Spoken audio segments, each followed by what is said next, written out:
Halo, aku Brian Domani, berperan sebagai Ben di film Patah Hati yang Kupilih.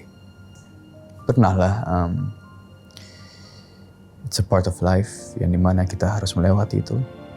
Mau gak mau patah hati dengan pasangan, dengan ditinggal sama orang tua kita, atau tiba-tiba tidak mendapat kerjaan yang kita mau. Itu kan patah hati kecil-kecil juga ya. Jadi mau gak mau kita pasti bakal lewatin. Dan harus jalanin. Pertanyaan tuh pasti masih ada. Tapi ada kata-kata papa aku ingat banget. Aku sampai pernah iseng buat lagu, judulnya Why? Kenapa? Aku gak ngerti kenapa. Tapi papaku ngomong gini. Enggak semua pertanyaan harus ada jawaban. Terkadang malah kamu tidak tahu jawabannya lebih baik. Jadi biarin aja. Kita sebagai manusia tidak tahu. Itu jadi bagian dari kita gitu. Jadi udah. Gak ada jawaban, udah cari, denger jawaban, udah biarin aja. Move on. Enggak semua bisa jalan sesuai yang kamu inginkan. Mau dalam hubungan kerjaan atau apapun itu. Aku tuh orang yang lumayan, pas kecil lumayan naif dan egois. Lumayan keras kepala lebih tepatnya. Aku pikir dengan aku kerja keras dan kasih effort aku sekeras apapun pasti bisa terjadi. Tapi kenyataannya tidak.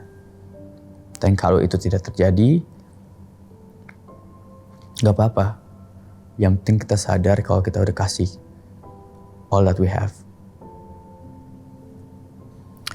Kalau aku bersyukur banget punya keluarga yang sangat open sama semua perasaan.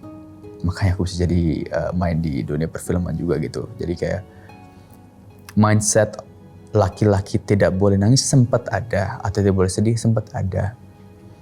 Tapi keluarga aku tuh lumayan terbuka dengan hal-hal baru. Dan aku punya adik perempuan. Aku sangat bersyukur punya adik perempuan yang umurnya tidak jauh sama aku. Dan dimana karena kita gak pernah nganggap diri kakak adik jadi kita setara. Jadi empatik dan compassionate-nya seorang wanita apalagi adik aku keluarga itu akhirnya aku bisa melepaskan ke dia. Jadi bisa cerita ke dia, sebaliknya juga sama. Ada masalah apa tentang pasangan atau ngomong ke dia, kerjaan juga ngomong ke dia. Jadi aku sangat bersyukur punya adik aku itu sih. Jadi yes benar ada stigma laki-laki itu tidak boleh dan sedih masih ada seperti itu. Benar kita tidak bisa tiba-tiba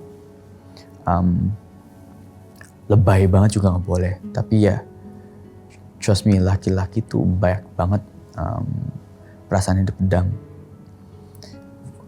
This fact check me atau enggak ya, setahu aku kasus lebih tinggi di laki-laki. Karena laki-laki tuh berasa tidak punya tempat untuk cerita. Itu sad. Tapi kita selalu lupa, beberapa laki-laki tuh emang pengen kayak, gimana kabar lo hari ini? Bukan basa-basi, bener-bener tanya. Kayak coba deh, terakhir kali kalian nanya kabar bener-bener sincerely teman laki-laki kalian kapan? Jarang kan? Kabar lu gimana? Keluarga gimana? How you doing? Jarang. Dan kita sering banget kalau laki-laki tuh harus kayak, oh I'm okay, I'm strong. Oh I'm okay, I'm strong. Oh I'm okay, strong. Iya, gak apa-apa. Tapi being vulnerable once in a while is okay juga. Kita juga manusia ya. Kalau enggak, meledak kita. Gimana kabarnya, sehat semua? Gimana kabarnya, Ahmad? Nih tuh senyumnya beda kan? Kamu pernah nanya gak? Enggak kan? Senyumnya beda-beda di semua ya. Bisa jadi. Bisa bentuk cinta, bisa bentuk dari ketakutan, bisa bentuk dari rasa capek, banyak. Tapi salah satu bentuk dari cinta juga bisa.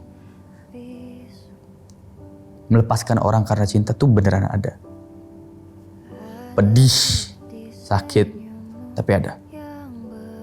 Karena di saat kita tulus cinta sama seseorang, kita sadar kalau hidupnya dia terkadang lebih penting daripada hidupnya kita gitu. Atau kita udah capek, dan kita sadar kita butuh yang lebih, juga gak apa-apa. Bukan berarti di saat kita melepaskan cinta itu lupa semua sebelumnya ya. Masih ada pasti. Tapi itu emang bentuk dari cinta. Keep doing what you're doing. Gak apa-apa. If you have a few kata kasarnya maaf fuck ups, kamu blunder dikit-dikit gak apa-apa. Tapi bangun lagi. Dan selalu ingat, kamu tuh sangat beruntung punya keluarga yang kamu punya. Megan, mama, papa. Jadi kalau ada apa-apa, ke mereka lagi. Karena mereka bakal selalu ada buat kamu. Yang goyang